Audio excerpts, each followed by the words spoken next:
yaitu ya ayyuhallazina amanu kutiba alaikumusiyam kama kutiba alal ladzina min qablikum la'allakum tattaqun. Yang artinya, hai orang-orang yang beriman, begitu mulia Allah memanggil kita dengan ucapan ya ayyuhallazina amanu, bukan ya ayyuhan nas, wahai sekalian manusia, atau ya bani Adam, anak cucu Adam, tapi ya ayyuhallazina amanu. Begitu cintanya Allah kepada kita selaku hambanya, Allah panggil kita, Allah seru kita, berpuasalah kamu sebagaimana orang-orang yang diwajibkan sebelummu. Siapa itu? Rasulullah dan para sahabatnya, tabi'ut tabi'in, para al-anbiya yang telah diwajibkan berpuasa sebelum kita. Tujuannya apa, Bu? Tujuannya apa, Pak? La'allakum tattaqun. Tapi tidak ada kepastian kita melaksanakan ibadah puasa lantas kita mendapat titik takwa. Ketakwaan adalah sesuatu yang luar biasa, sesuatu yang tinggi di hadapan Allah. Derajat yang begitu tinggi takwa di hadapan Allah Subhanahu wa taala. Itu diperuntukkan orang-orang yang benar-benar beriman kepada Allah. Bukan sekedar Islam di ucapan, mengaku Islam, tapi ketika azan berkumandang di waktu subuh, berat kaki kita untuk ke masjid. Laki-laki diwajibkan 5 waktu di masjid, fardu ain, tidak bisa diwakilkan. Tapi kalau untuk ibu-ibu, kaum wanita, tidak ada kewajiban melaksanakan 5 waktu di masjid ataupun musholla. Dan tidak ada juga larangan hadis manapun ataupun dalam Al-Quran melarang ibu-ibu untuk berjamaah di masjid ataupun musholla. Tapi kalau bagi kaum laki-laki hukumnya wajib. Tidak ada dispensasi seperti yang telah disampaikan oleh ananda kita tadi. Sekalipun kata Rasulullah, engkau pergi menuju ke masjid dalam keadaan merangkak sekalipun, bagi kaum laki-laki hukumnya wajib. Tidak ada toleransi di sana, mau buka ataupun kondisi apapun, kecuali kita dalam keadaan sakit, terbujur kaku di rumah sakit, tidak bisa bergerak sedikit pun. Disitulah batas, tidak ada lagi mengerjakan sholat di masjid, tapi bisa mengerjakan dalam keadaan berbaring ataupun duduk. Disitulah keringan dan sebagai kita orang muslim. Kemudian Allah juga berfirman dalam Al-Quran, Innallaha yuhibbut tawwabin wa yuhibbul mutatahhirin. Sesungguhnya Allah mencintai orang-orang yang bertaubat lagi mensucikan diri. Ya ayyuhallazina amanu tubu taubatan ilallah. Sesungguhnya Allah, hai orang-orang yang beriman, sesungguhnya bertaubatlah kamu kepada Allah dengan taubatan yang sebenar-benarnya, dengan taubat yang sesungguh-sungguhnya. Jangan kita bertaubat, taubat sambal lado. Hari ini taubat, besok berbuat lagi. Hari ini melakukan kesalahan, kita bertaubat, besok diulangi lagi. Allah akan memaafkan. Beda kalau kita berbuat kesalahan dengan sesama manusia. Hablum minan nas. Sebelum kita berjabatan tangan dan saudara kita ridho memaafkan kita, ketika nanti di padang mahsyar disebutkan amalan-amalan kita, kita termasuk orang yang paling rajin beribadah kepada Allah. Tapi sayangnya apa Bu? Apa Pak? Pahala yang kita kerjakan pindah kepada saudara kita yang sering kita zalimi, sering kita sakiti ketika berada di atas dunia. Maka dari itu senantiasa kita selalu meminta maaf kepada saudara-saudara kita. Itulah gunanya momentum bulan suci Ramadan. Mungkin di luar bulan suci Ramadan kita jarang berjumpa dengan tetangga kita, jiran tetangga kita. Karena apa? Kesibukan aktivitas kita. Mungkin ada yang ke kantor, ada yang ke kebun, jadi jarang jumpa. Nah, dengan momentum bulan suci Ramadan ini senantiasa kita iktibar, mengambil pelajaran berharga. Karena apa? Bulan Ramadan ini salah satu sebutannya adalah bulan maghfirah, bulan ampunan. maka berbanyak-banyaklah beribadah kepada Allah. Mungkin di luar bulan suci Ramadan kita hanya mengerjakan yang wajib saja. Nah, dengan momentum bulan suci Ramadan, marilah kita kerjakan juga yang sunnahnya. Karena kalau sholat 5 waktu sehari semalam, sholat subuh dikerjakan di masjid khusus laki-laki, itu pahalanya 27 derajat. Tetapi pada bulan Ramadan pahalanya sebanyak 70 derajat. 20 derajat itu dikerjakan kalau sendirian di rumah. Begitulah istimewanya. Kalau kita mengerjakan di luar bulan suci Ramadan cuma 1 derajat. Tapi kalau kita mengerjakan di rumah sendirian sholat 5 waktu, hukumnya pahalanya 27 derajat. Mana yang kita pilih, Pak? 27 atau 70? Tentu 70. Sama kalau kita dikasih gaji sama atasan kita, sama bos kita. Biasanya gaji 1 juta, dikasih cuma 500. Pasti langsung kita protes ya Pak ya. Pasti langsung mengkutuk kita, ini apa kesalahan saya kok dikasih gaji 500? Karena setahu saya kerjaan saya full, tidak ada kesalahan yang saya lakukan selama bekerja. Nah, begitulah Allah memberikan door prize. Ibarat kata itu di Ramayana ataupun di departemen store Matahari, diskon. Allah kasih diskon besar-besaran. Kenapa kita sebagai manusia, sebagai hamba Allah enggan untuk meraih diskon yang besar tersebut? Justru kita tidak mau memilih diskon, lebih memilih mengerjakan ibadah di rumah ketimbang di musola ataupun di masjid, khusus untuk kaum muslimin yang laki-laki.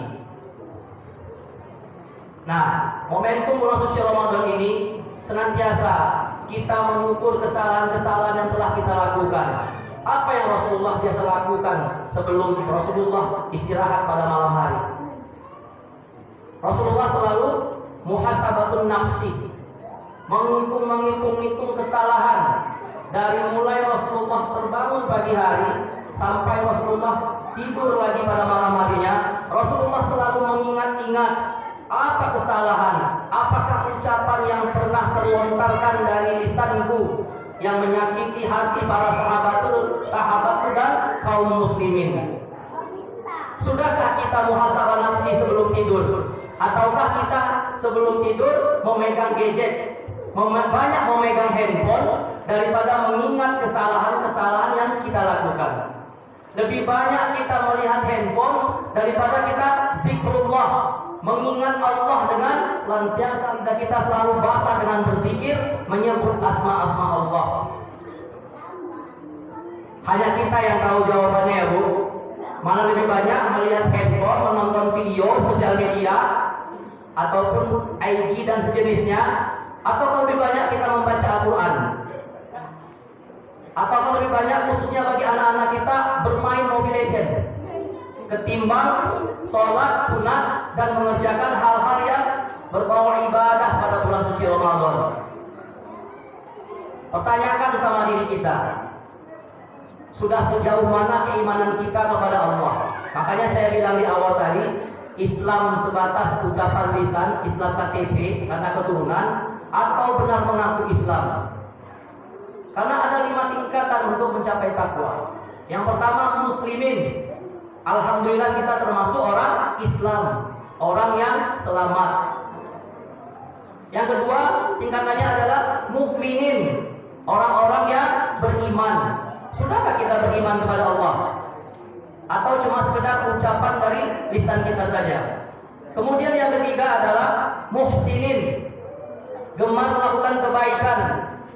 Dengan gemar melakukan kebaikan, yang poin keempat adalah tingkatannya mukhlisin, timbul keikhlasan, mengharapkan ridho dari Allah. Baik infak dan sedekah yang telah kita berikan, takjil yang kita antar ke musola dan ke masjid di tempat kita tinggal, itu karena mengharapkan ridho Allah, bukan mengharapkan pujian dari manusia. Kalau niatnya untuk memberikan pengaruh positif kepada tetangga ataupun saudara-saudara kita yang lain, itu luar biasa. Yang ditakutkan, kita memberikan infak yang dengan jumlah yang besar, itu takutnya adalah riya, walam yuraun, orang-orang yang suka berbuat riya, sesuai dengan surat Al-Maun. Ara'aital ladzi yukadzibu biddin. Tahukah kamu orang yang mendustakan agama? Kategorinya orang yang munafik. Dia memberikan suatu bantuan tapi pengen dilihat dan dipuji oleh manusia. Nauzubillahi min dzalik. Mudah-mudahan kita yang hadir di musholla pada malam hari ini, musholla Darul Hidayah, dijauhkan dari sifat munafik, kemudian sifat fasik. Kita melaksanakan ibadah sholat, mengerjakan ibadah puasa hanya karena sesuatu hal, bukan karena mengharapkan ridho dari Allah Subhanahu wa Ta'ala. Di akhir tausiah pada malam hari ini, kembali lagi saya mengingatkan kepada kita semua, ini sudah malam ke-10. Luar biasa ramainya musola ini. Ya Bu, ramai ya Bu. Karena saya ketika memberikan tausiah, saya tinggal di air dingin Bu. Di air dingin itu saya tausiah pertama di musola Ar-Rahim Pak. Itu kurang lebih jaraknya dari tempat tinggal saya 65 menit. Di musola itu diapit di tengah-tengah pohon sawit. Jadi mapnya nggak jelas ke kanan ke kiri. Akhirnya saya nyasar beberapa kali. Alhamdulillah ketemu dengan salah seorang jamaah di sana yang mau pergi. Saya tanya, oh musola Ar-Rahim ya Pak? Di sana, posisinya di sana, saya ke sana. Akhirnya saya boncenglah bapak itu, saya sampai dengan selamat di musola tersebut. Karena beban moral bagi saya ketika saya datang di tempat yang saya ditugaskan oleh Ikatan Khotib, saya datang orang sudah azan, apalagi orang selesai sholat Isya. Saya tidak mau nanti para pengurus dan jemaahnya kecewa ketika ustadznya datang terlambat. Kita memberikan tausiah kepada jemaah, tentu kita menjadi tolak ukur bagi jemaah yang kita berikan tausiah. Seperti itu Bu, seperti itu Pak. Karena kalau kita memberikan tausiah, kita memberikan arahan kepada kaum muslimin, itu mungkin bisa dimengerti. Tapi ketika kita memberikan arahan dan masukan kepada orang mu'allaf yang awam akan ilmu agama, Pak Ustadznya saja terlambat, Pak Ustadznya saja makan dan minum berdiri, tangan kiri.